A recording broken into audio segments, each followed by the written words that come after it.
Je voudrais vous présenter Hicham Ibrahim, qui va être mon co-modérateur. Et je suis Félix Mackay de Flex Optics. Vous aurez une session très intéressante aujourd'hui et nous voudrions commencer. L'objectif de cette session est de regarder la façon de créer de nouveaux points d'échange au lieu de tout simplement entrer dans la communauté. Et nous espérons que les membres du panel vont pouvoir vous donner leur perspective. Les 3 questions principales seront les suivantes. Est-ce que vaut la peine d'ouvrir un autre point d'échange dans une autre ville? Est-ce qu'on devrait suivre le même modèle? Et est-ce que les rôles de ces points d'échange sont exactement la même chose ou non? Alors, l'ordre du jour, vous avez nous deux, Fergus et Hicham comme modérateurs. Nous avons Nourani Nimpano de Lynx, Patrick Gilmore, que vous connaissez peut-être il est basé à North Carolina IX, Julio Sirotto, qui est responsable de l'infrastructure au Brésil, qui est un point d'échange important au Brésil. Taché Puncho a dû annuler au dernier moment, malheureusement, et Donald Jolet va prendre sa place, qui a joué un rôle de volontaire au point d'échange à Durban.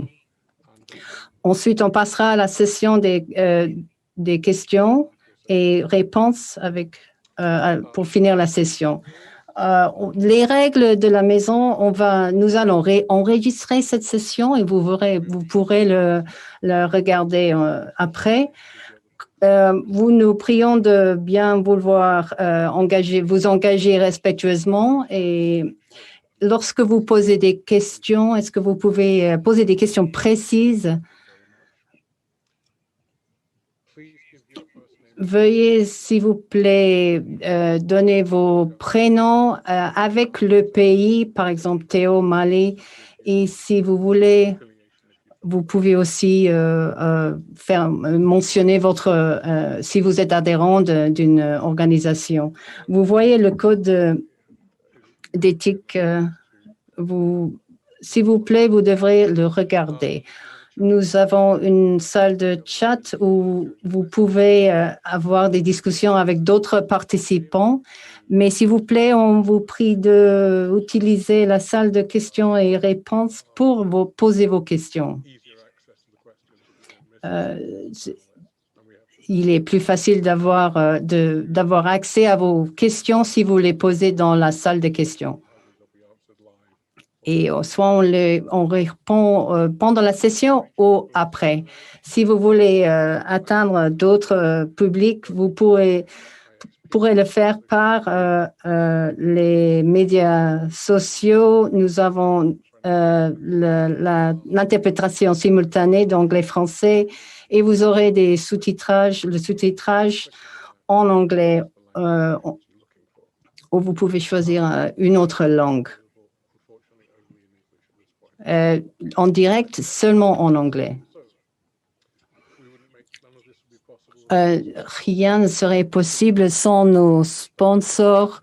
L'interprétation simultanée est offerte par Flex Optics. Nos sponsors sont Facebook, Andrew et Ben. On voudrait remercier Andrew et Ben de Facebook.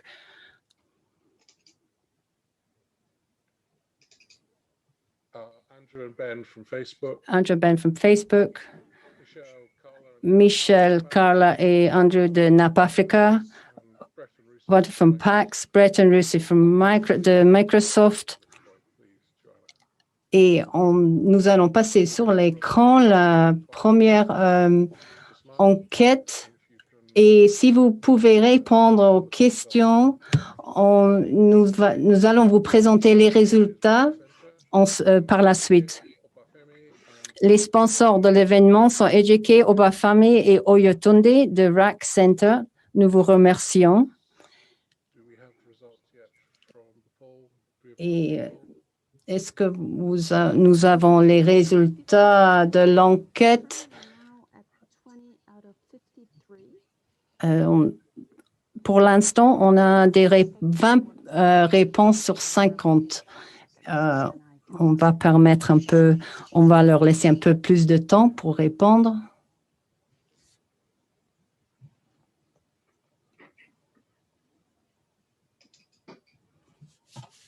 So,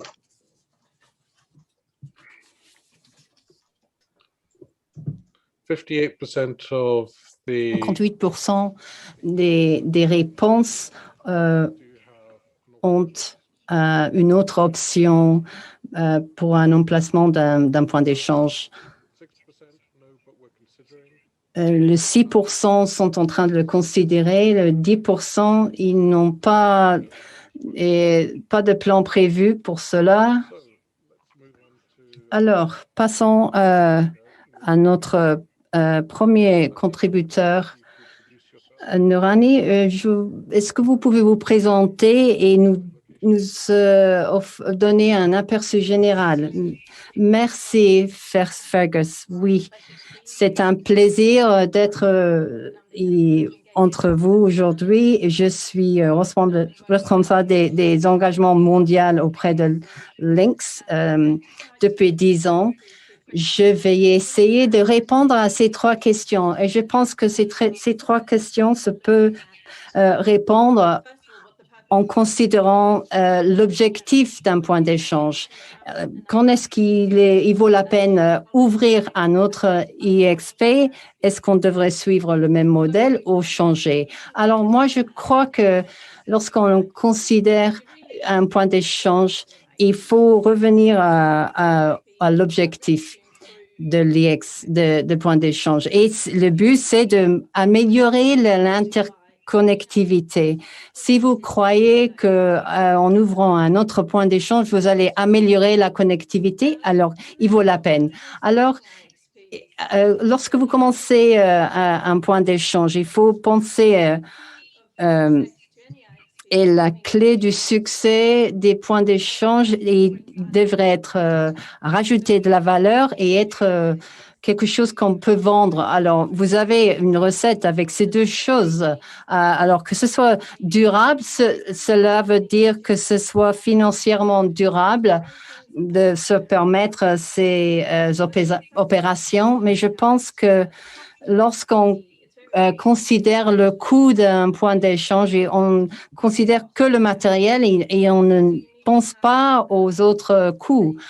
Vous devez avoir une gestion durable, personnelle, les ressources humaines, et il doit être durable du point de vue il ne faut pas être sans finance après un an.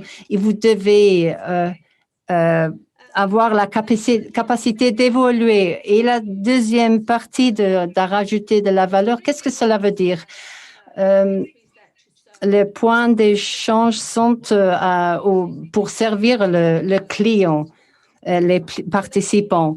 Cela veut dire qu'il faut avoir suffisamment de participants si vous en avez très peu et il vaudrait mieux les connecter par câble. Il faut avoir aussi un mélange de participants, un point d'échange qui n'a que des participants des fournisseurs locaux. Le but, c'est d'avoir un réseau divers, de divers réseaux.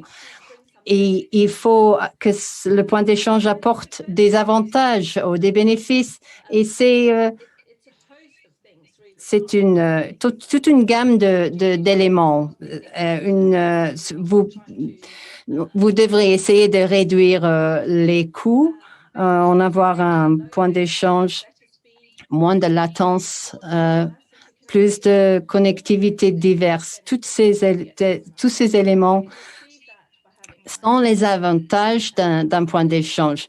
Et si vous arrivez à couvrir tous ces éléments, vous aurez un succès. Alors, si c'est le premier point d'échange dans un pays ou un supplémentaire, il faut que le point d'échange réponde à ses besoins. Alors, par exemple, j'ai travaillé à NetNode en Suède et qui est en Stockholm. Et il y avait aussi des points d'échange régionaux parmi le pays pour servir les réseaux pour un pays qui est très large. Ils ne voulaient pas que tout passe par Stockholm. Après, par la suite, j'ai travaillé à Asterod et nous avons créé de nouveaux points d'échange pour voir les écarts, les lacunes dans le marché, où est-ce qu'il y avait la possibilité de combler ce besoin. Et où je travaille maintenant, Lynx, on nous avait demandé de commencer un point d'échange aux États-Unis.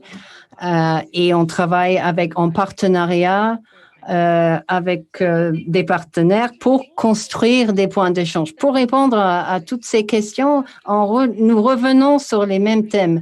Est-ce que vous pouvez rajouter de la valeur aux participants? Est-ce que vous pouvez améliorer la connectivité? Est-ce que vous avez un point d'échange durable? Et si vous avez une combinaison de tous ces éléments, vous avez une bonne recette pour le succès. Et pour mesurer le succès, c'est la quantité de trafic. Mais c'est peut-être pas la seule façon de mesurer le succès. C'est aussi important de considérer comment vous servez ces participants. Même si c'est que 20 participants, s'ils reçoivent ces avantages et vous avez un point d'échange qui est durable, qui est financièrement durable, vous avez, je pense,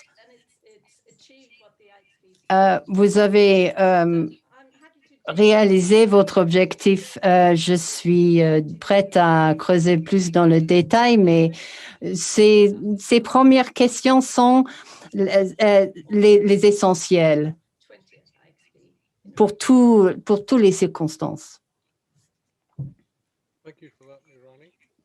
Merci, Nurani. Et ensuite, Patrick, je vous présente Patrick. Je vous laisse la parole. Oui, bonjour à tous. Je suis Patrick Gilmer. Je suis fondateur de Point d'échange de North Carolina. Mais je vais vous parler de ce que nous pouvons faire pour les points d'échange plus petits. Je ne sais pas si North Carolina est un lieu où vous allez visiter. Il y en a plus de 20 sur la côte est des États-Unis. Nous avons commencé parce que, comme a dit Nurani, nous croyons que où il y a du trafic, il y a un avantage pour un point d'échange. Bien que même si ce n'est pas un trafic très élevé en participant. Alors, ce que je voudrais souligner, c'est vrai, même si les points d'échange sont près de vous ou de votre emplacement. Alors, comme exemple,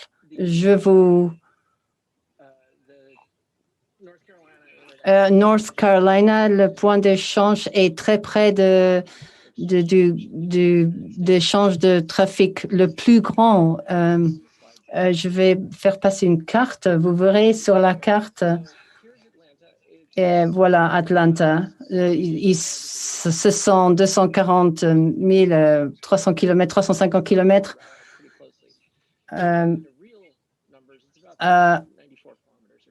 394 kilomètres à distance du point d'échange très grand. Alors, la prochaine diapositive. Ashburn est un peu plus grand que mais les deux sont des villes énormes pour le peering.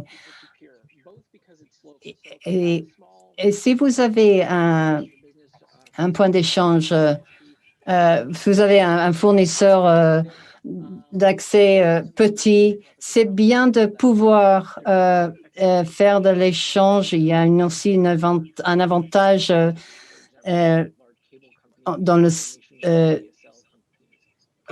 pour les entreprises, le coût du fibre entre ces villes le fait qu'il est rentable. Oui, alors vous avez des raisons de rentabilité, même dans une ville où la population est pas tellement importante.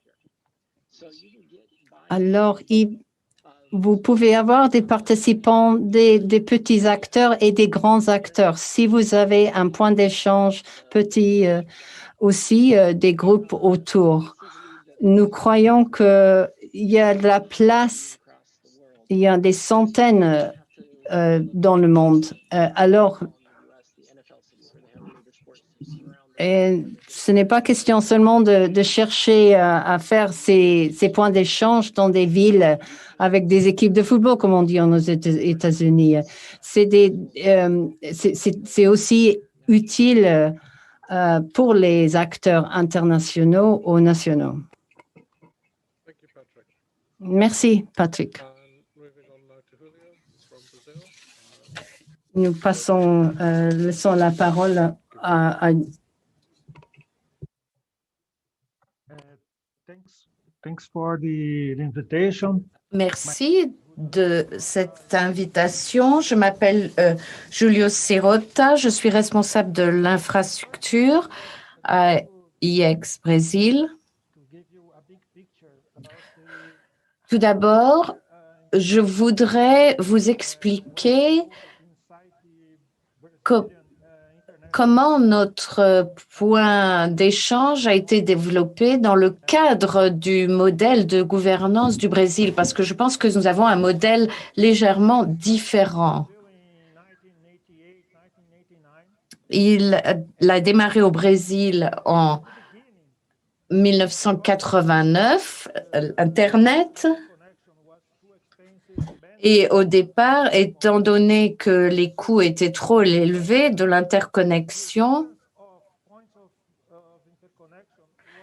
l'existence de points d'interconnexion était nécessaire pour faire fonctionner l'Internet, parce que sans cela, ça n'était pas possible.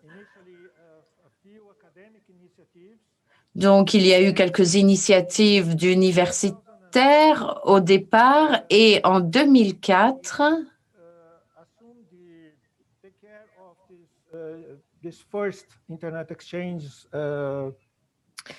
IXBR a pris en charge, a été démarré.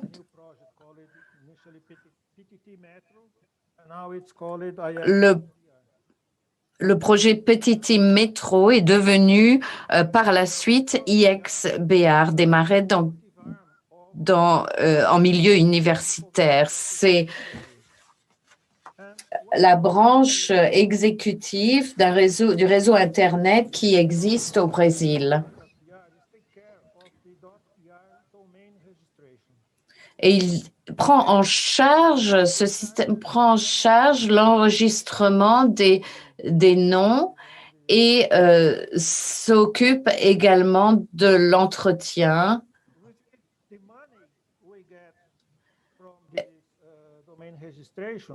Et les fonds obtenus grâce à ces inscriptions de domaine, Sonic BR a démarré plusieurs initiatives et l'un des projets a été IX.br.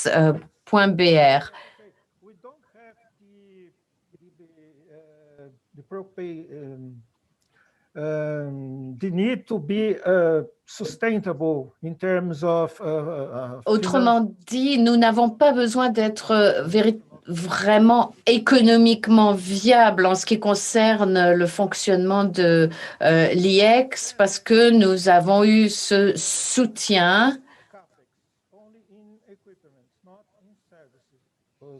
Nous avons investi uniquement dans des équipements, pas dans des services. Nous avons mis en place plusieurs partenariats avec des centres de données, des compagnies de télécommunications, des opérateurs divers, des organes gouvernementaux pour qu'ils abritent nos équipements. Et grâce à ces partenariats, nous avons pu commencer à développer plusieurs IXP dans plusieurs villes du Brésil. Nous en avons 33 points d'échange à l'heure actuelle qui ne sont pas interconnectés parce que nous pensons que les compagnies de télécommunications sont responsables de l'interconnexion entre différents sites du pays. Bien sûr, nous avons des IXP.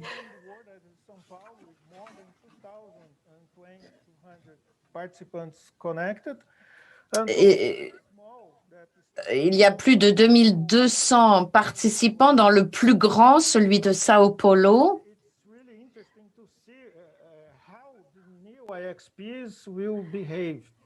Donc, il sera intéressant de voir comment les nouveaux points d'échange vont opérer. Cela va dépendre dans une large mesure des avantages que pourront obtenir les participants, les usagers.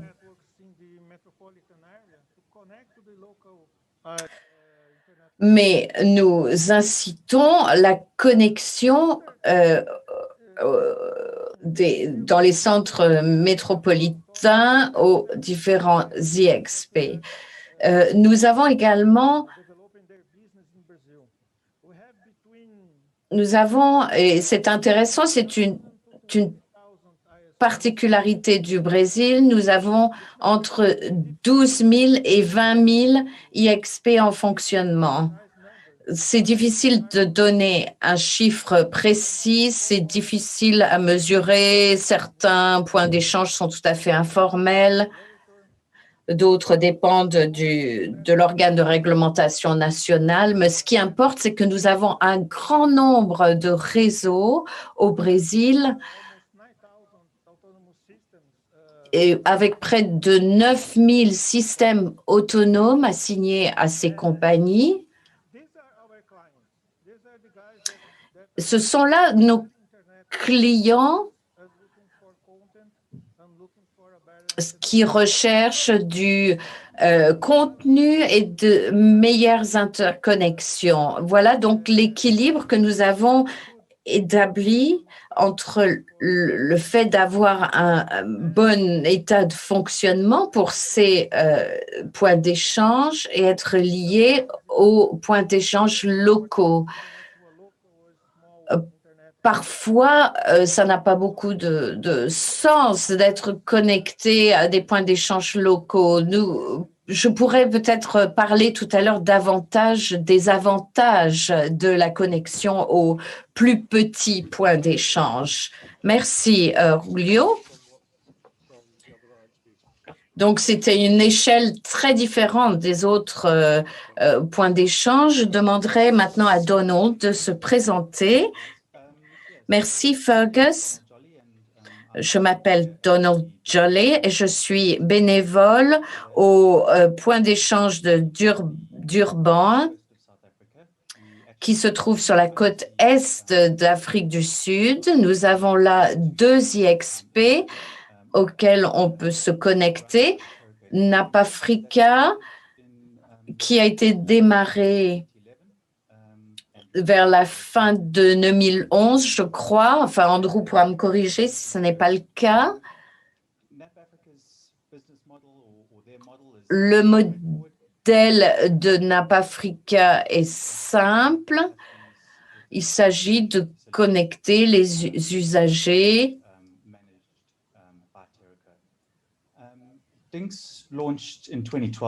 DINX a été lancé en 2012. C'est un point d'échange dirigé par la communauté. En 2016, il est devenu le premier à devenir multisite.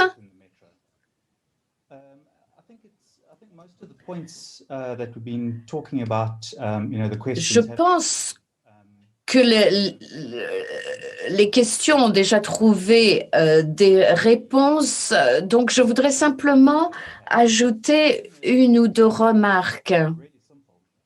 L'établissement d'un point d'échange est simple. Il faut un rack, un commutateur et puis un support de logiciel. La technologie est donc simple. Ce qui est difficile, c'est d'établir des liens, de faire le lien avec les fournisseurs de contenu, avec les personnes et organisations pertinentes.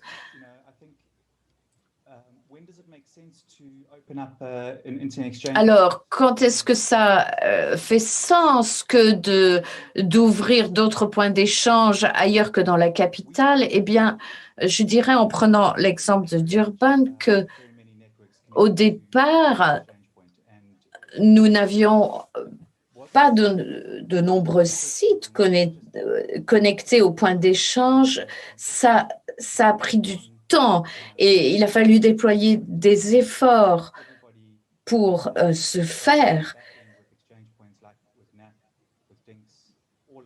Et tout ce, il y a toujours beaucoup d'efforts déployés pour encourager, informer sur les points d'échange.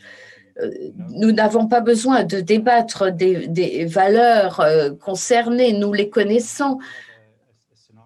Par rapport à ce que Patrick disait, eh bien, nous avons à peu près 600 kilomètres et il faut 6 heures de route de Johannesburg à Durban.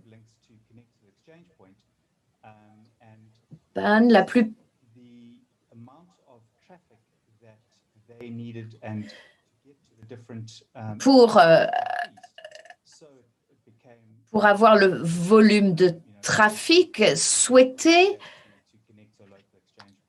il s'est avéré beaucoup plus souhaitable, beaucoup plus intéressant de se connecter au point d'échange local, vu la distance et les coûts.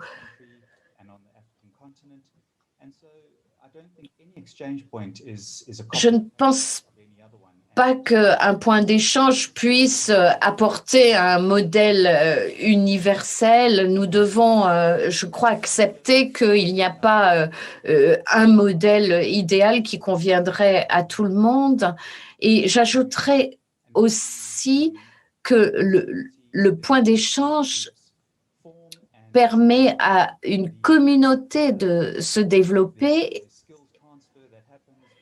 et permet les transferts de compétences, par exemple, et donc contribue au développement et à l'amélioration de l'écosystème local. Merci, Donald. Bien, je voudrais maintenant que les panélistes puissent avoir la chance de faire des commentaires sur ce qu'ont dit les autres panélistes à tour de rôle. Oui, merci. Je voudrais reprendre certaines remarques, en effet. Par rapport à ce que Donald a dit, il a dit la technique, c'est ce qui est simple. Et c'est vrai que ce sont les techniciens, les ingénieurs qui démarrent et que on a souvent tendance à se concentrer là-dessus. Le matériel, c'est également la partie physique. Et c'est aussi pour cela que l'on se concentre là-dessus. Une fois qu'on a l'impression que dès lors que l'on a l'équipement, le matériel, eh bien, ça suffit. Or, on sait que de nombreux points d'échange ont été démarrés parce que des équipements ont été donnés, c'était des dons, mais nous savons que ça ne fait pas. Il faut que les communautés soient informées, formées autour des points d'échange. Le modèle, en effet, c'est ce qu'il y a de moins intéressant en ce qui concerne les points d'échange, quel que soit le type de point d'échange. Ce qui compte, c'est de remplir l'objectif principal, soit d'apporter de la valeur aux usagers, aux participants, quel que soit le type d'IXP. Mais c'est sans aucun doute là-dessus qu'il faut se concentrer. Souvent, on débat sur le fait de savoir s'il doit s'agir d'un IXP local ou régional. Or, les points d'échange ne démarrent jamais en tant que IXP régional parce que ce n'est pas il faut partir d'une location précise et il faut commencer petit, à mon avis, et développer la communauté autour du point d'échange. Un point d'échange, cela attire de nombreux concurrents et c'est ce qui est merveilleux en ce qui concerne la TNR. Il y a des complémentarités et des concurrences et l'IXP permet de relier les réseaux et en lui montrant les avantages du point d'échange, nous pouvons ainsi développer la communauté et c'est l'un des principaux défis parce que les opérateurs ne souhaitent pas forcément donner quelque chose de gratuit à leurs concurrents dans ce processus. Et je voulais également parler des autres avantages des IXP et qui a été évoqué un peu par les autres panélistes aussi, mais je pense qu'il est bon d'en parler. L'objectif, bien sûr, c'est d'améliorer l'interconnexion et de continuer que la communauté puisse continuer à se développer. Pour que l'IXP devienne catalyseur de changement et conduise à d'autres avantages et ne pas uniquement un avantage pour les usagers, les participants, d'apporter au plus près des avantages au plus près de la communauté. Si l'on envisage l'Europe où il y a de nombreux démarrages précoces d'IXP, cela a permis de développer les centres de données à de plus faibles coûts d'interconnexion, coûts de transit plus faibles également, et cela se traduit par des coûts plus faibles pour l'utilisateur final. Mais à niveau national, un bon IXP peut apporter une meilleure résistance à ce pays avec plus de numéros AS dans le pays plutôt que à l'extérieur des frontières en transit par l'extérieur. Les IXP plus matures ont fini par apporter ce type d'avantage aussi, et ça ne se fait pas par magie, mais si l'on fait les choses bien au départ et si l'on écoute la communauté et ses attentes. Patrick, vous avez des commentaires?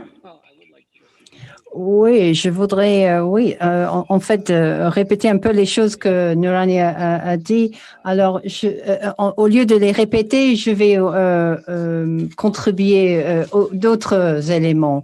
Revenons aux commentaires que le matériel ne soit pas le plus important. En fait, oui, il faut penser au soutien. Ça dépend aussi de votre emplacement et de votre objectif. Si c'est une question d'un projet de communauté pour des fournisseurs de contenu qui veulent se rejoindre, et vous pourriez essayer à commencer avec un commutateur. Le plus difficile, c'est le premier pas et de connecter le fibre. Une fois que vous l'avez mise en marche, vous pouvez vous inquiéter pour le reste. Mais je parle là de points d'échange petits, à une petite échelle. Je pense le modèle commercial d'un point d'échange. Bon, ça dépend de vous-même. Je vous donne l'exemple à Seattle, on a connecté un câble du fibre. Si ça marche comme modèle commercial, et vous pouvez faire payer aux gens, aux participants. Si vous avez un modèle qui est sans but lucratif ou de la colocation, ça dépend de vous-même. C'est le modèle commercial qui marche, qui fait marcher le point d'échange. Si c'est gratuit avec des volontaires ou si c'est des entreprises, les clientes entreprises, il faut vous assurer que vous avez un point d'échange qui marche pour vous. Mais je pense qu'il ne faut pas le considérer comme une source de bénéfices importants. Je pense, oui, comme espace de colocation, si un point d'échange a comme objectif de faire beaucoup d'argent, en général, ne vont pas voir un succès avec une communauté autour. Alors, le modèle commercial est à vous, mais commencez à petite échelle et démarrez et après vous inquiétez de la suite. C'est tout ce que j'ai à dire en ce moment. Nurani a presque tout dit, oui. Merci, Patrick. Julio, vous voulez faire des commentaires? Je pense que l'élément le plus difficile des points d'échange c'est les gens, parce qu'il y a toujours des gens en arrière-plan qui veulent se connecter aux points d'échange. Ils ont leurs propres besoins, leurs propres idées et des fois, il est nécessaire de former vos participants, vos clients de la façon que fonctionne l'Internet, les avantages. Et non seulement peut-être même changer leur opinion et s'ils cherchent uniquement des avantages économiques. Ce que je dis toujours aux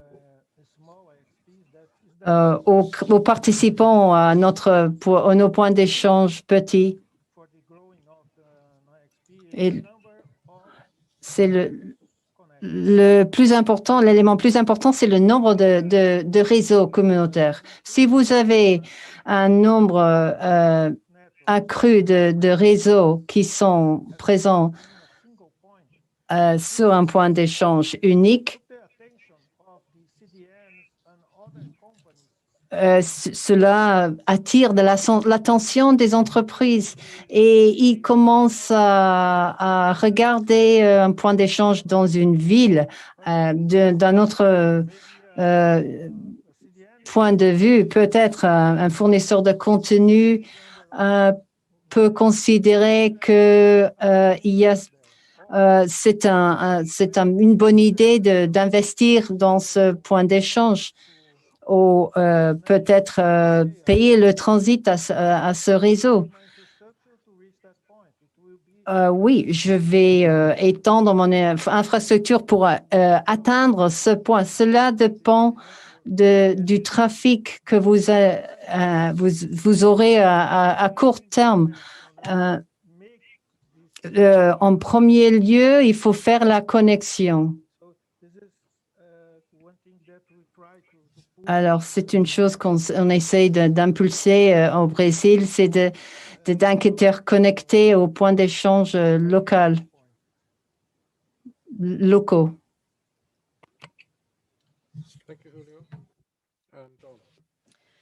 Merci, Julio. Don? Comme Patrick et Neuroni ont vraiment tout résumé, je voudrais ajouter quelque chose d'autre. Nous parlons de personnes qui veulent démarrer un IXP. S'il s'agit d'initiatives locales,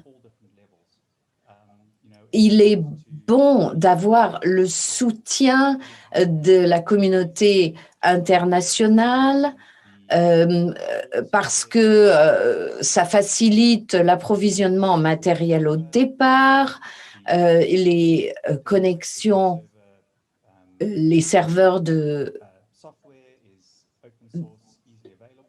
les logiciels de serveurs de routage sont aisément accessibles et de cette façon, on n'est plus seul, on rejoint une communauté faite de personnes qui ont déjà parcouru le chemin difficile d'établissement de points d'échange.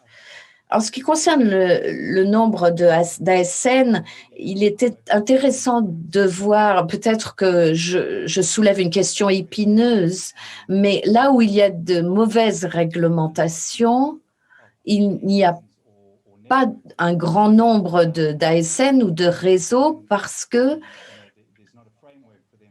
il n'y a pas le cadre juridique pour le développement d'un réseau. La connexion aux IXP, parfois, c'est la réglementation qui dicte la connexion aux IXP. Et donc, parfois, le cadre réglementaire n'est pas toujours propice au développement d'IXP. En ce qui concerne, je pense que les IXP locaux vont devenir plus importants à l'avenir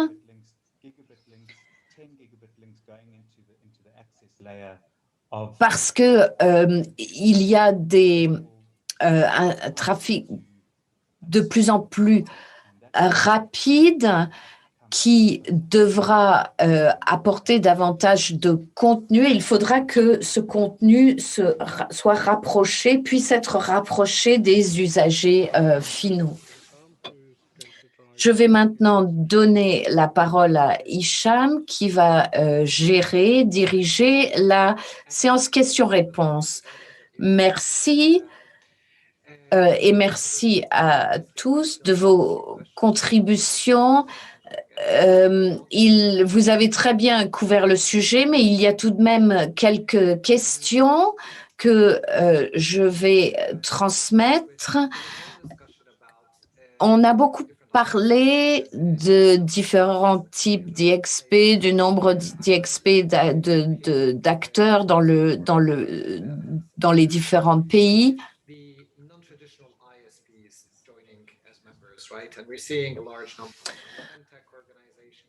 Nous avons des IXP non traditionnels comme Enterprise et d'autres qui sont indépendants, qui sont des opérateurs de réseau indépendants qui gèrent leur propre connexion.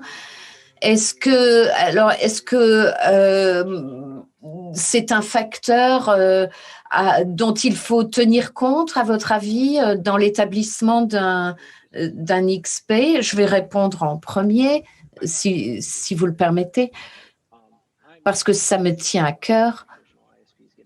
Moi, je suis tout à fait intéressée, motivée par cette intrusion des IXP non traditionnels. L'Internet est par définition un réseau de réseaux. Et l'ancien modèle du backbone à l'usager, c'était bien à l'époque, mais ça ne correspond plus à la réalité aujourd'hui. Et lorsque nous avons démarré à Charlotte, nous avons effectivement considéré ce facteur parce que ça permet de développer la communauté et les réseaux, d'avoir ce que nous avons des cercles virtueux. Mais je crois qu'il faut faire un peu attention parce que les entreprises parfois arrivent et pensent pouvoir atteindre l'Internet de cette façon. Donc, si leurs attentes sont fausses, même si ça n'est pas de votre faute, eh bien, ça peut créer des problèmes. Ou alors, ils pensent que c'est une bonne chose au départ et ils se joignent au projet, mais ça ne leur apporte pas les avantages escomptés et ils se retirent. Donc, voilà les deux éléments dont il faut tenir compte. Mais je pense que c'est un développement tout à fait favorable. Et une dernière petite remarque là-dessus. Nous avons parlé de développement, de croissance, d'élargir, d'amener davantage de gens. Je crois que c'est tout à fait. C'est très bien que de démarrer petit, et si ça se développe, tant mieux, mais ça n'est pas non plus obligatoire à condition que cela fonctionne bien. Oui, je suis d'accord. Cela rejoint la remarque de Nourani. Il faut en connaître l'objectif. Et si l'IXP répond à l'objectif, eh bien, très bien. Si le développement, ça n'est pas l'objectif, est-ce qu'il y a d'autres commentaires en ce qui concerne les membres non traditionnels, Nourani? Oui, nous constatons ce phénomène chez Lynx. Nous voyons que, oui, il y a des changements, mais et de nouveaux acteurs sur le marché. Je pense que c'est un pas logique et on devrait être heureux avec ce développement parce que les entreprises se rendent compte que l'Internet fasse partie de l'infrastructure. Et en beaucoup d'endroits, nous avons vu, et c'est une conséquence de la pandémie qui a obligé la transformation numérique des organisations. Ils ont dû transporter du contenu en ligne au lieu de les faire au bureau. Et je pense que c'est un atout positif. Et chez Lynx, Nous avons constaté plusieurs occasions et une accélération. Et de notre perspective, nous revenons à l'objectif. Est-ce qu'on peut réaliser leur objectif? Oui. Oui, c'est un concept assez simple. Et l'objectif principal est est-ce qu'on peut réaliser cet objectif?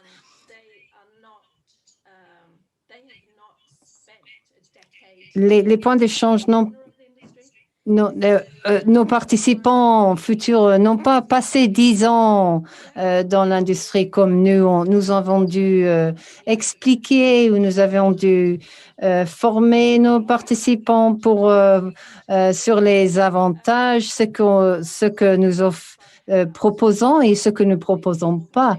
Mais nous sommes rendus compte que beaucoup ont suivi un chemin assez long et ils sont très conscients de leurs besoins, ils ont considéré la connectivité globale de leur entreprise. Et je pense, nous croyons que la diversité est un atout. Nous voulons servir les entreprises, les fintech, mais eux-mêmes, ils apportent de la valeur. Alors, ça ne détruit pas une base de clients. En fait, ça enrichit et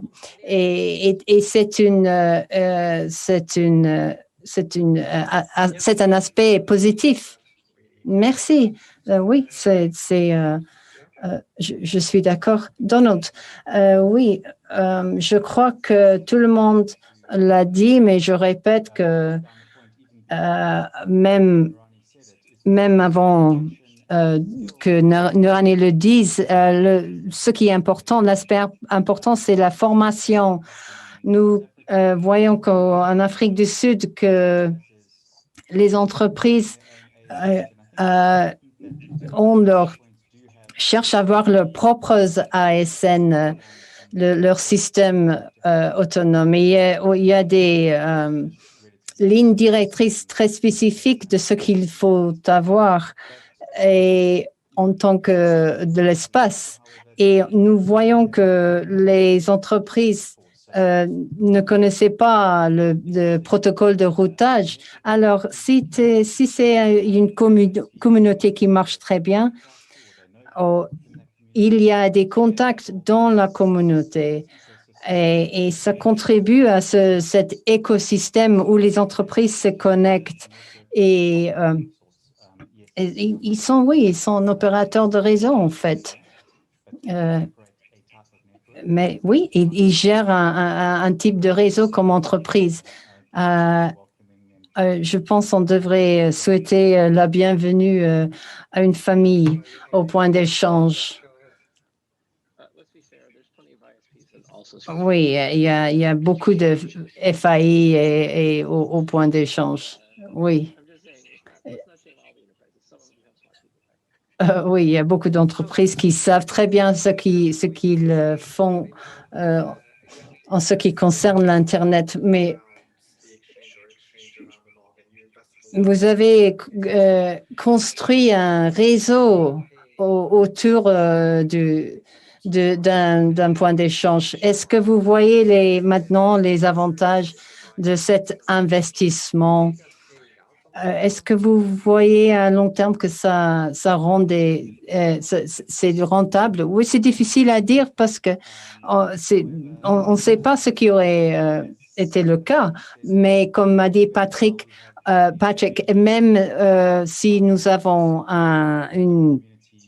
une communauté de réseau très vivant, nous avons plusieurs points d'échange à Durban. La zone municipale est aussi connectée au point d'échange,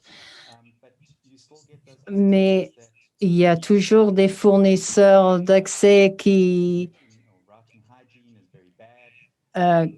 qui n'ont pas un système de routage très, très sain. Et alors, je pense que nous avons pu créer des réseaux de gens qui se parlent lorsqu'il y a des épisodes bizarres. Nous pouvons atteindre les gens et ça, nous avons pu créer de la confiance et un réseau un point d'échange. On n'est pas toujours sûr si on devrait se connecter à un point d'échange. Et c'est l'opportunité d'avoir des événements face à face. Oui, nous espérons bientôt. Cela nous montre l'importance de se connecter en personne. Une initiative au Brésil est de former la communauté. Nous organisons des formations sur les meilleures pratiques de IPv6. Dans les 10 dernières années, on a formé des milliers de participants. Nous connaissons très bien les difficultés de gérer un système autonome et comment les difficultés pour se connecter au point d'échange. Alors, maintenant, nous avons des formations disponibles. Mais précédemment, nous avions aussi des formations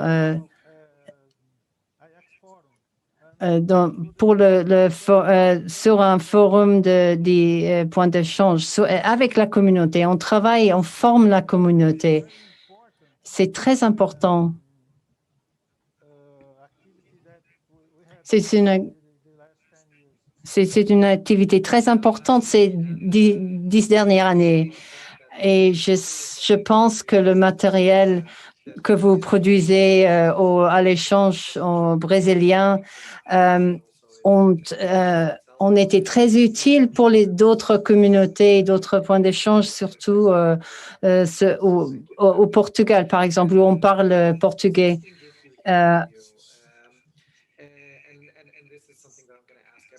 Je vais poser la question à tout le monde. Le concept de faire du peering à distance, il est intéressant de le mettre dans le contexte d'aujourd'hui. C'est une question il s'agit d'ouvrir de nouveaux points d'échange si nous proposons un peering ouvert. C'est peut-être pas la même chose. Oui, je crois que il faut définir ce qui est le peering à distance.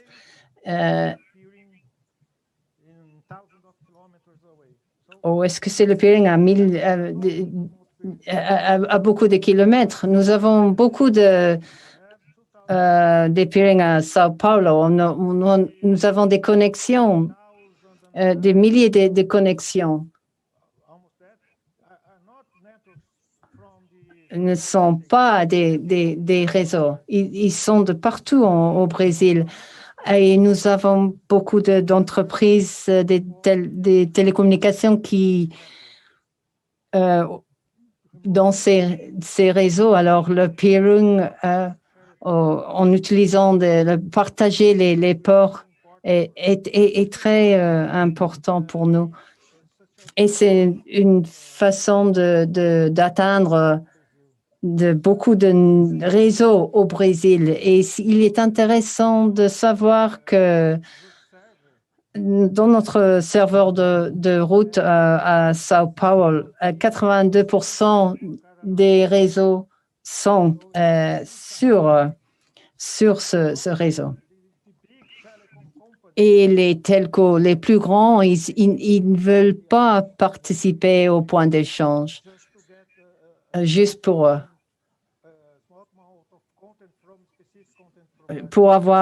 recevoir du contenu des fournisseurs. Nous voulons atteindre les fournisseurs, les petits fournisseurs, que les grandes entreprises n'ont pas contacté. Est-ce que vous avez d'autres commentaires à faire sur le peering? Je voudrais, Patrick aussi veut dire quelque chose. Oui, il s'agit de l'aspect économique, un point d'échange économique et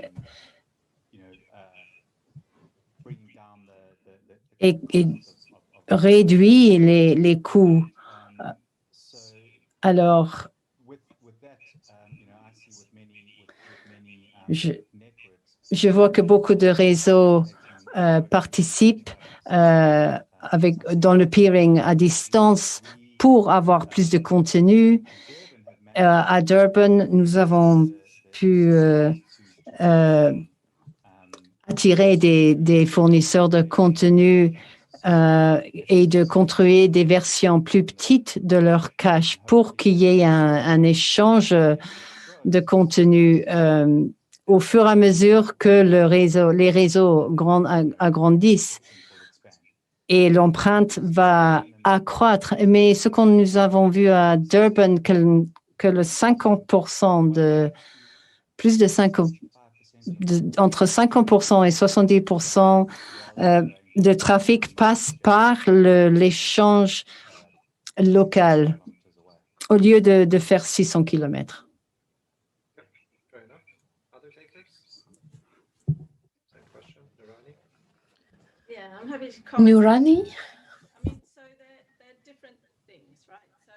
il y a plusieurs choses à dire à ce sujet.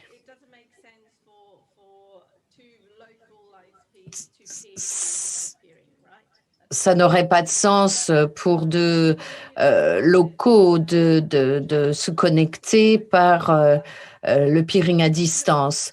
Cela dit, ça n'est pas une mauvaise chose. Je sais que c'est polémique de dire ça, mais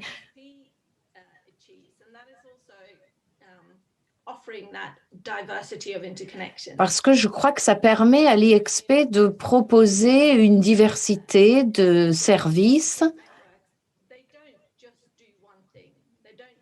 Si l'on regarde les grands réseaux, ils ne font pas qu'une seule chose.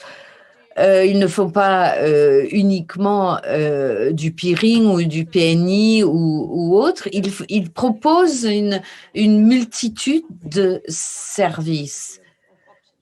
Et donc, il s'agit de pouvoir offrir une diversité d'options. Le peering à distance, à Lynx, à Londres, nous avons un très grand IXP à Londres et puis des IXP plus petits dans d'autres parties du Royaume-Uni. Si nous ne servons pas nos communautés locales, eh bien, nous sommes en échec. Mais nous servons également une communauté internationale. Ça dépend des coûts également, des options d'interconnexion, comme l'a dit Donald, la latence, la vitesse, etc. Et nous voyons qu'il y a des réseaux éloignés qui échangent du trafic à Londres, qui viennent à l'IXP de Londres, et c'est un avantage parce que ça leur permet d'avoir accès à de nombreux autres contenus, et ça, c'est une bonne chose. Dans certains cas, eh bien, ils restent dans cette situation-là. Sinon, ils évoluent en organisant un peering proprement dit avec Lynx. Et dans certains cas, ils s'en vont ailleurs pour faire du peering.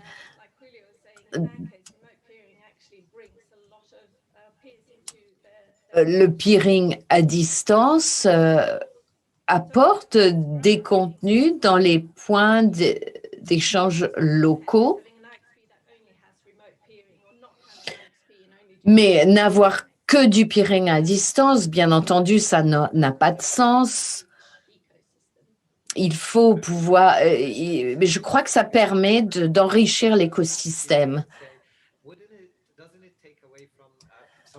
Oui, mais est-ce que ça n'enlève pas au caractère unique que vous avez dans votre point d'échange? Que voulez-vous dire par là?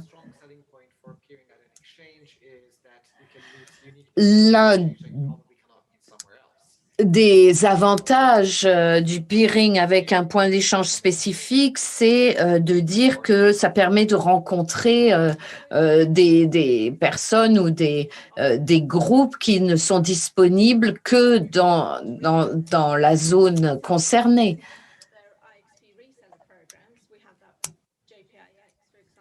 Avec JPIX,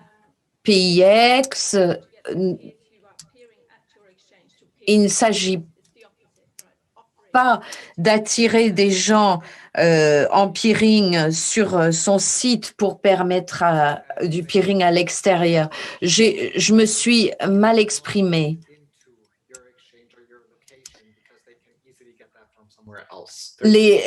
Peut-être que les personnes n'enrichiraient pas votre propre site parce qu'ils iraient faire du peering ailleurs, mais ça n'est pas aussi simple que ça.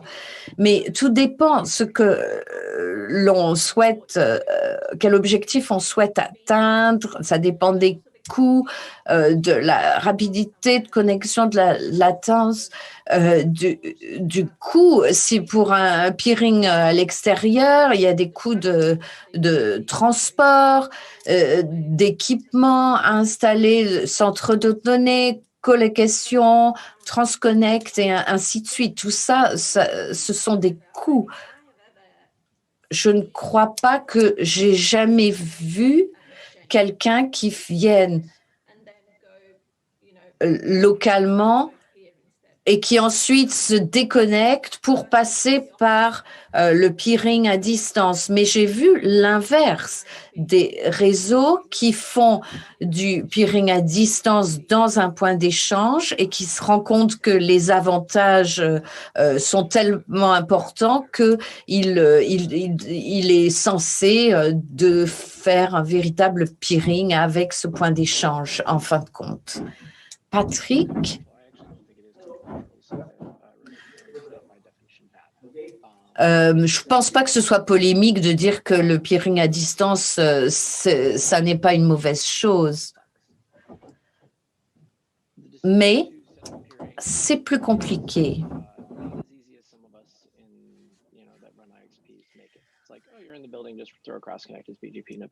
La décision à prendre n'est pas aussi simple qu'on le croit. Il y a des coûts de performance, pas uniquement l'équipement.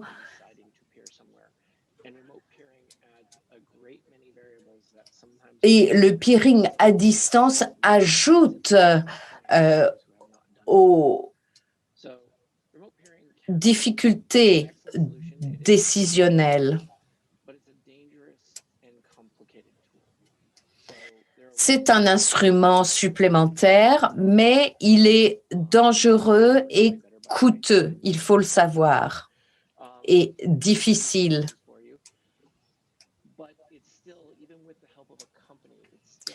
Même en passant par une autre compagnie, ça n'est pas aussi simple que le peering local.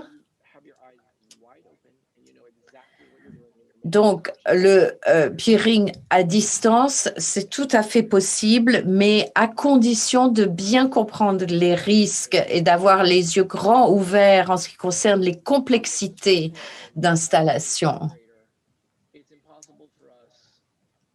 En tant qu'opérateur d'IXP, si nous éliminons tout notre peering à distance, eh bien, nous n'ajoutons pas à notre caractère unique, au contraire, nous l'affaiblissons.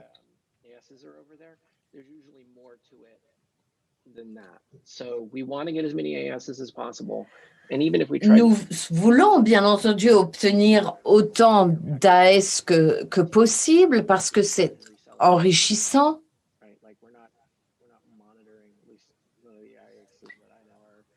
Logging into routers and verifying, verifying configs, right?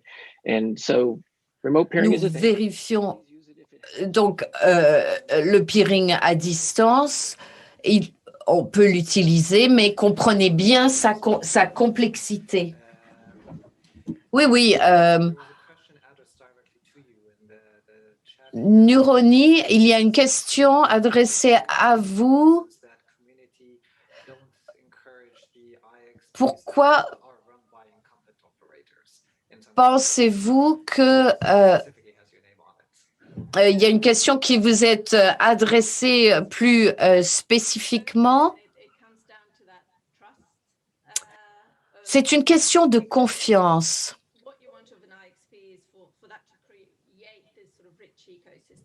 Pour avoir cet écosystème riche, il ne faut pas qu'il y ait un seul acteur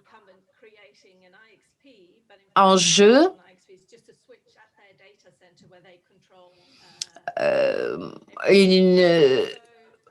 Le centre de données qui, avec un switch, ça n'est pas vraiment un IXP.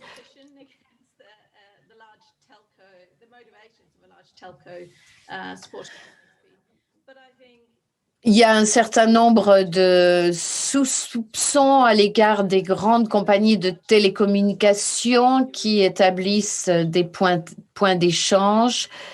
Ça ne veut pas dire que leurs intentions sont mauvaises, mais il s'agit de savoir si le point d'échange est ouvert, neutre, comment il est géré. Est-ce qu'on peut y adhérer librement? Est-ce qu'il y a des forums qui tiennent compte des attentes des participants, qui les écoutent? À la longue, de toute façon, le temps montre si ces points d'échange sont valables ou pas.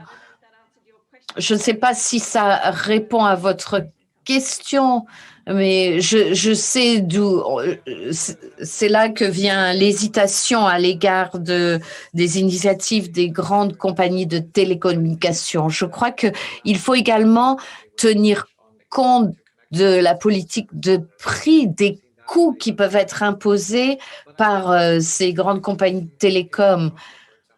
Dans le cas de la Russie, MCIX continue à fonctionner, opérer comme un des plus grands points d'échange du pays et continue à être géré par une grande compagnie de télécom.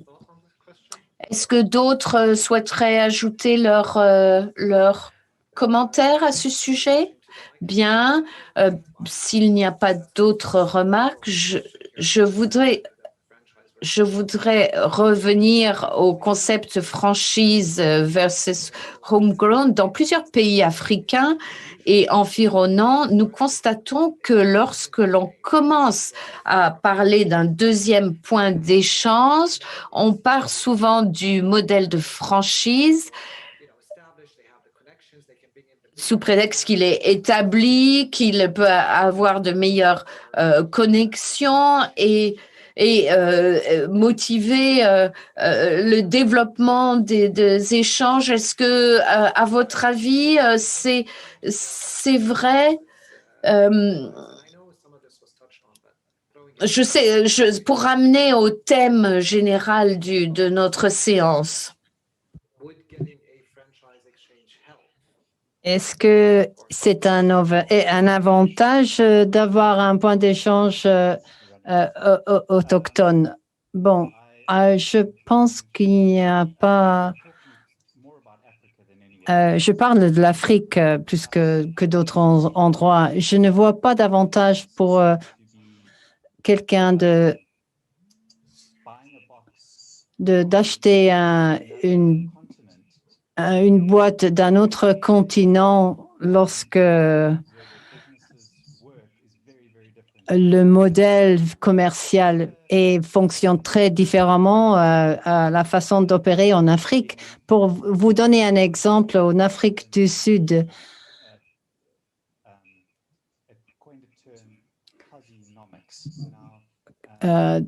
nous avons un nouveau terme, quasinomics. Cela veut dire que c'est une façon d'économie et c'est d'acheter morceau par morceau. Lorsque quelqu'un achète quelque chose, ils le font par un objet par objet. Ils n'achètent pas un groupe de biens parce qu'ils achètent une pièce à la fois. Alors, comment est-ce que ça fonctionne? Ce type d'économie, comment ça va s'appliquer à un point d'échange externe de l'Europe ou des États-Unis? Si la façon d'opérer sur leur marché est tellement différente. Alors, je pense qu'on devrait mettre l'accent, surtout en Afrique, sur les besoins et la façon de faire les choses ici et de ne pas dépendre d'autres gens qui vont nous dire comment faire les choses. C'est vrai que c'est une communauté énorme et il y a beaucoup d'assistance disponible. Et lorsque l'on considère quelques éléments, ces questions, il s'agit de demander de l'aide, mais en ce qui concerne la gestion d'un réseau ou d'un point d'échange, il vaut mieux compter sur vous-même pour la façon de le gérer. Oui, un thème polémique. Est-ce que vous croyez que on peut apporter plus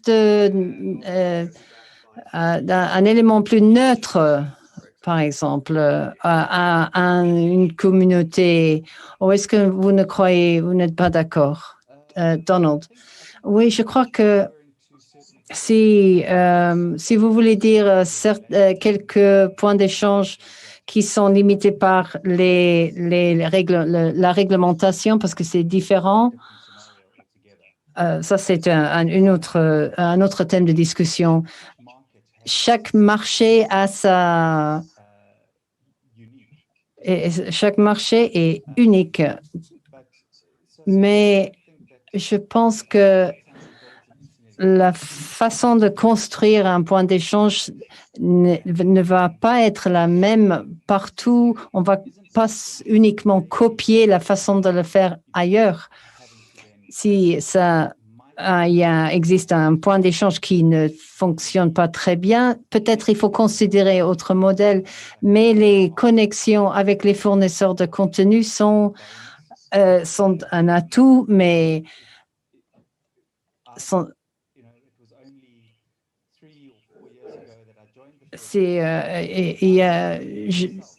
je suis allée il y a 3-4 ans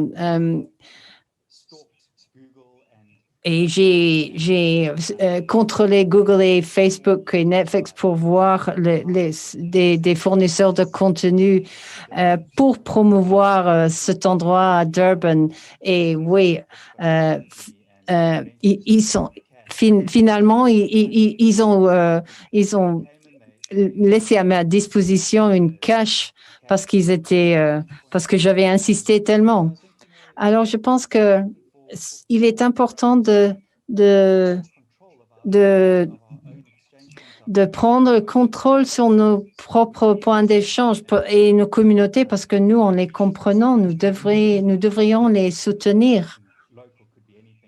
Et local, ça veut dire au niveau de la région, aux États, au pays. Merci, Donald. Patrick, vous avez quelque chose à dire? Oui. Oui, je suis d'accord, mais je pense que oui, c'est vrai que les communautés locales sont plus capables de comprendre les différences. La population locale va savoir comment l'économie locale fonctionne. Toutefois, j'ai géré plusieurs points d'échange volontaires et même s'il y a une communauté locale prête à aider, il vous manque un élément important, essentiel, et cela peut rendre la tâche difficile. Alors, si ces questions, il s'agit d'établir un point d'échange qui ne peut pas démarrer à cause de thèmes locaux, je pense qu'il vaut mieux, oui, compter sur quelqu'un pour brancher les câbles. Après les premiers pas, les choses deviennent plus faciles. Ils ne sont pas faciles, mais ils deviennent un peu moins difficiles. Avec les personnes qui sont prêtes à établir au niveau local le point d'échange et avec l'assistance des conseils des personnes autour, il y a l'option de démarrer. Et si vous pouvez démarrer un point d'échange avec le modèle franchise, vous devrez au moins le considérer. Fair point. Yeah. Oui, oui. Go ahead. The running? Oui, je pense que je suis d'accord avec Patrick, mais je ne vois pas un conflit. Chaque point d'échange doit avoir une connexion locale. Si vous n'avez pas, vous devez connaître les acteurs locaux. Si vous voulez, il faudrait connaître le contexte réglementaire, l'infrastructure, les centres de données qui gèrent les réseaux locaux. Mais il y a un défi énorme. C'est un défi énorme de démarrer un point d'échange. Et évidemment, Donald, il a réussi. Même avec des difficultés des fournisseurs de contenu. Mais vous utilisez le terme franchise. Oui, on pourrait aussi parler de points d'échange avec Chevronnet. Il y a aussi une question d'économie d'échelle et de faire par la suite un deuxième ou un troisième point d'échange en toute sécurité est moins difficile. Il y aurait peut-être quand j'ai travaillé au Suède, il y avait des économies d'échelle à faire, même en ce qui concerne le matériel. On pouvait profiter du même matériel pour faire le deuxième point d'échange et d'avoir accès à ces acteurs internationaux est un autre avantage. Lynx, à Lynx, on nous demande d'entrer en partenariat avec des points d'échange locaux et nous sommes prêts à le faire si nous considérons qu'on peut bien opérer dans ce marché, mais on entre dans un partenariat avec quelqu'un parce que entrer dans un marché pour créer une solution et je pense qu'il faut toujours travailler en partenariat. Beaucoup de gens pensent, vous avez 1000 adhérents à Lynx. Est-ce que vous pouvez amener ces 1000 adhérents à un autre pays? Mais cela ne fonctionne pas comme ça. il s'agit des réseaux qui peuvent en tirer profit d'être membres d'un point d'échange. Mais nous, chez Lynx, oui, c'est vrai que nous connaissons directement ces gens. Vous avez besoin des connexions locales et vous avez aussi besoin de l'expérience. Et des fois, c'est deux éléments qui sont difficiles à réconcilier. Est-ce que si vous avez quelqu'un qui vous offre du soutien dans le coin, oui. Si c'est question de démarrer, c'est le principal. C'est un peu d'équilibrer ces éléments. Il n'y a pas une solution. Oui, j'invente le mot magique. Oui, c'est. Nous avons très peu de temps, mais il y a une question que poser.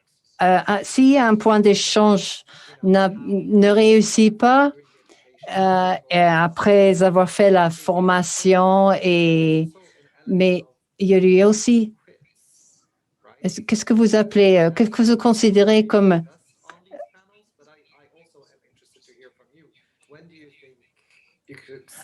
quand est-ce qu'il arrive le moment d'abandonner? Narani, si vous pouvez partager vos pensées, vous ne décidez pas si c'est vos clients qui décident, c'est tout simple. Patrick? Je suis plus ou moins d'accord avec Narani. S'il y a des coûts associés avec le point d'échange, si les coûts ne sont pas couverts par les clients qui restent, mais comme j'ai dit avant, même avec 3 participants, ils veulent se connecter et les coûts sont couverts et vous avez de l'assistance financière et les coûts sont couverts, vous continuez. Mais ce n'est pas toujours possible.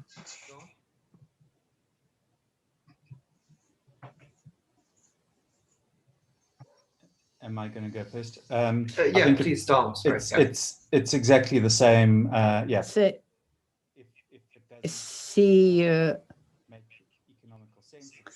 Si le point d'échange n'est pas viable, rentable, s'il arrive au moment où le point d'échange doit fermer, tout est contrôlé par l'argent. Si les coûts sont pas couverts, et c'est le moment d'arrêter. Ou peut-être de considérer le modèle de franchise.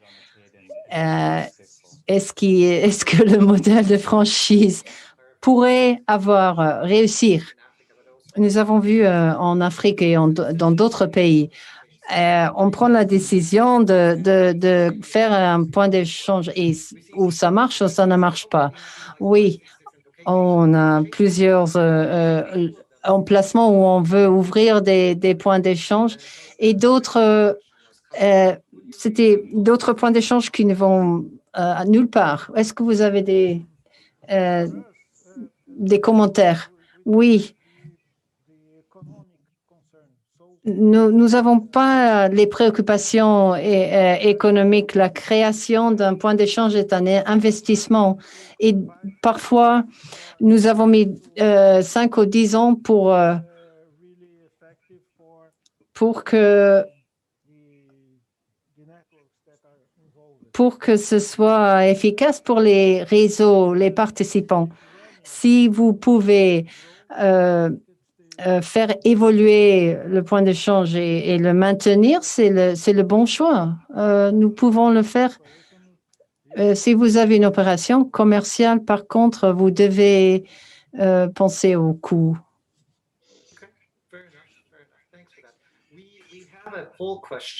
Nous avons une question.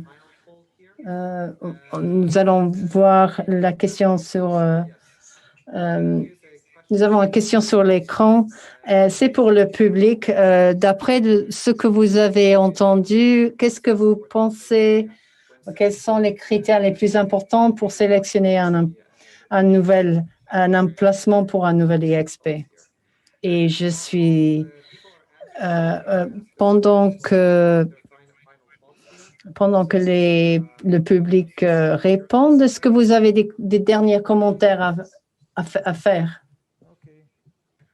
For us to choose a new location, normally we make a survey trying to identify cities. Nous démarrons une étude, une enquête pour sélectionner une nouvelle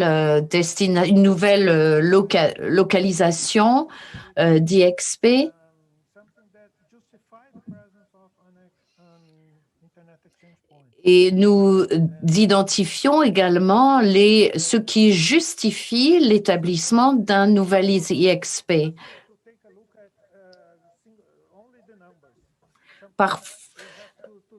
Il est difficile parfois de n'envisager que les chiffres. Il s'agit d'investir géographiquement, c'est-à-dire dans des régions qui n'ont pas, par exemple, de bonnes télécommunications. Et parfois, il nous faut donc choisir entre les deux options, performance ou... Je n'ai pas grand-chose à ajouter. Il a été dit que pour démarrer un échange, il faut un champion. Ça peut être une entreprise, un individu ou un ou deux individus. Je crois que ces champions de l'IXP doivent être le moteur pour essayer de réunir les personnes de la communauté pour qu'il y ait une motivation au sein de la communauté et regrouper les personnes autour de cette notion. Avoir ces groupes, ça donne la motivation qui permet au point d'échange de se développer plutôt que de fermer.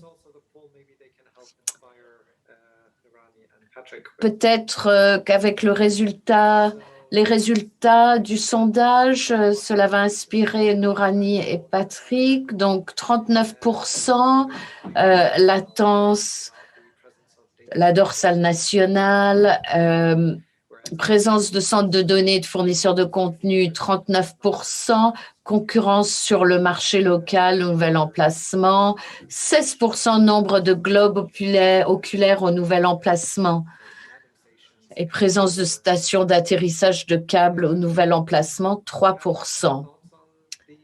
Patrick, des remarques là-dessus ou...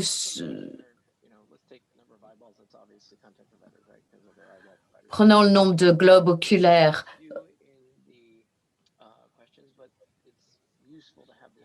La question est un peu biaisée, mais c'est utile d'avoir ces réponses, quoi qu'il en soit.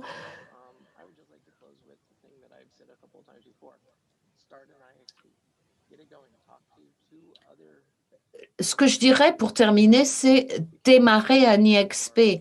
Adressez-vous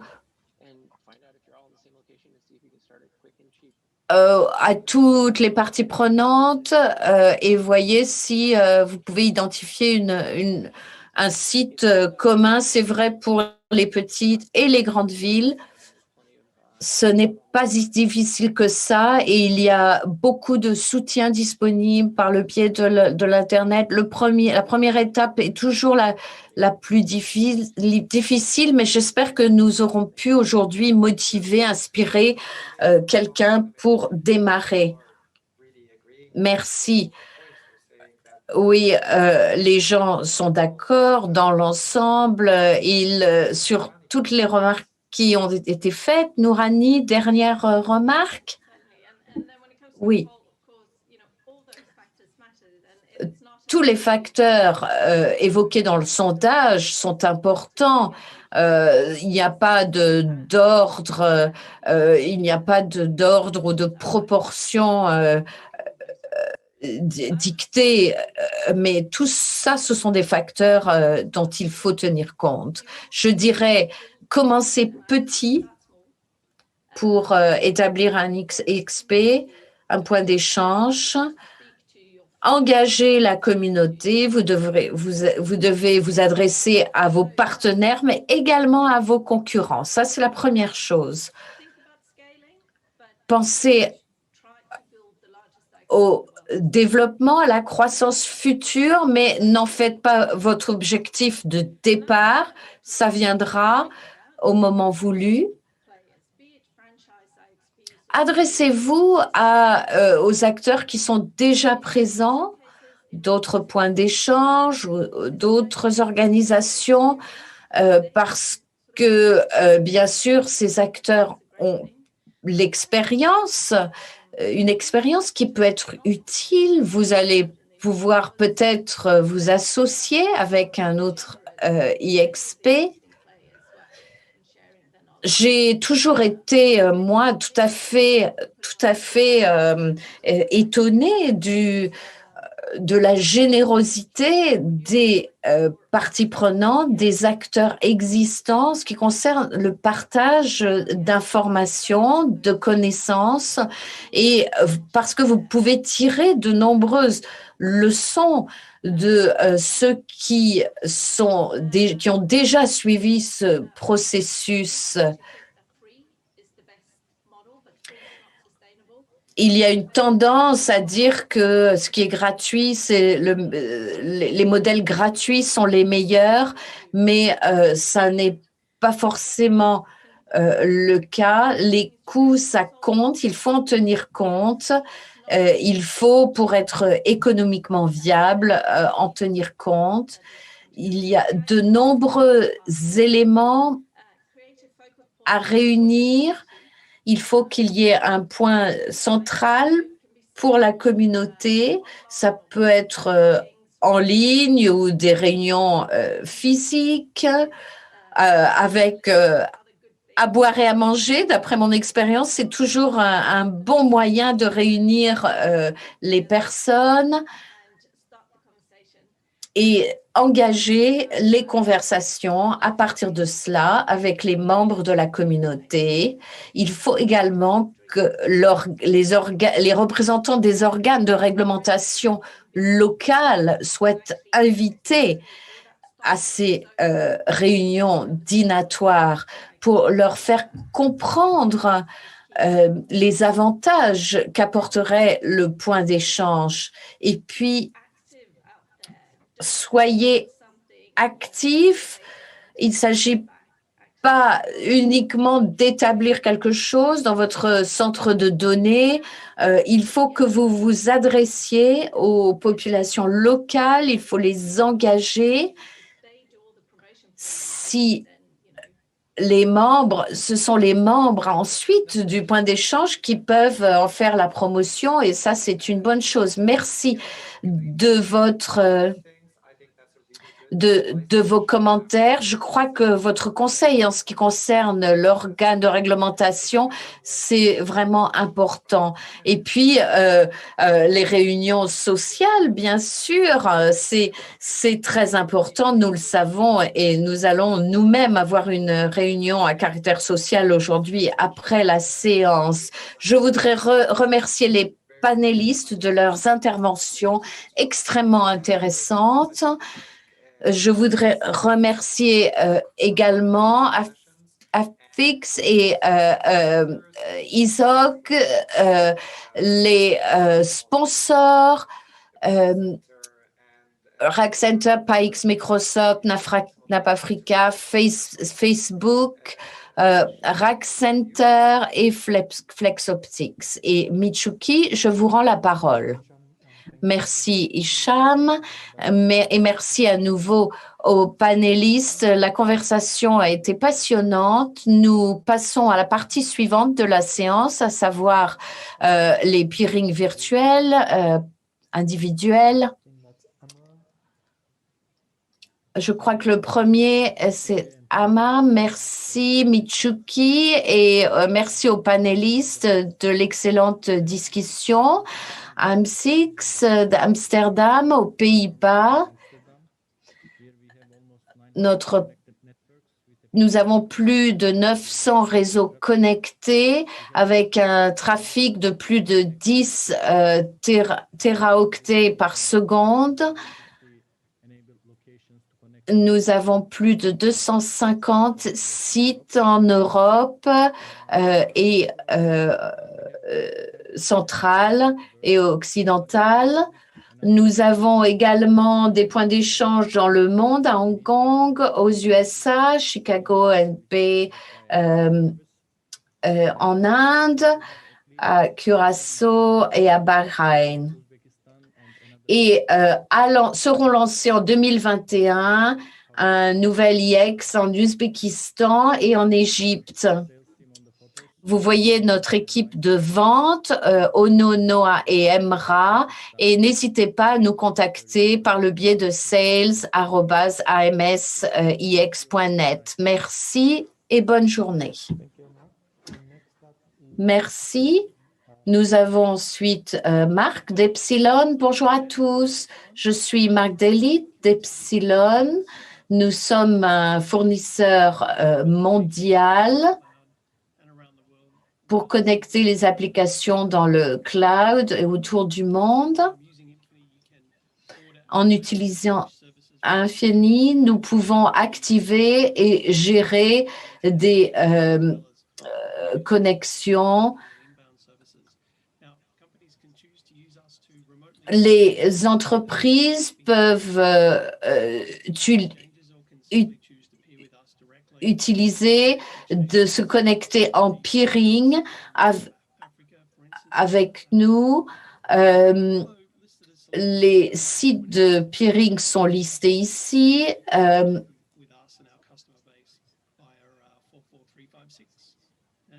Ou bien de se connecter par le biais de l'ASN 443-56. Et vous voyez les informations de notre peering à l'écran. Hachi de Globe Telecom.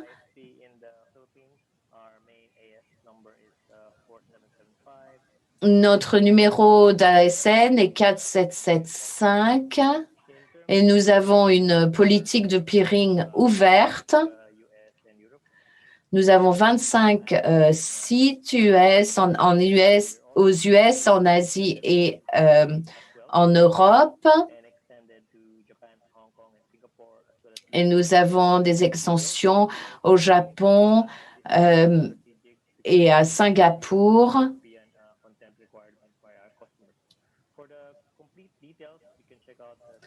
Pour obtenir les détails, vous pouvez consulter les informations qui se trouvent sur as4775.peeringdb.com et nous contacter aux adresses email qui se trouvent ici. Et enfin, Links, ASN 5459. Bonjour, c'est Inga de Londres. Merci de cette excellente discussion aujourd'hui. Nous avons 980 membres dans 24 pays.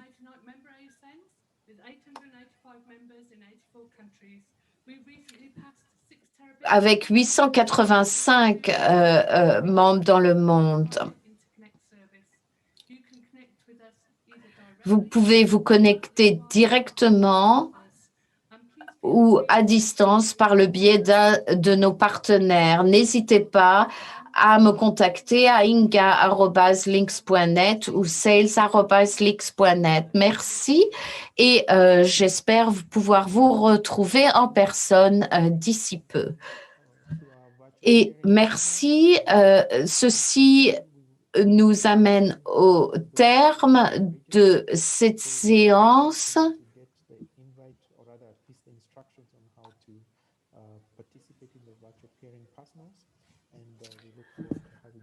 Et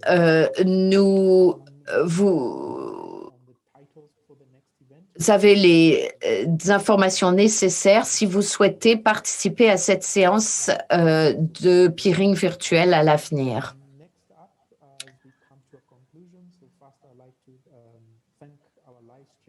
Je voudrais maintenant remercier le public sur Livestream qui ne pourra pas se joindre à nous dans le social virtuel. Et puis, je vais vous expliquer comment nous rejoindre, pour les autres, comment nous rejoindre dans cette réunion sociale virtuelle.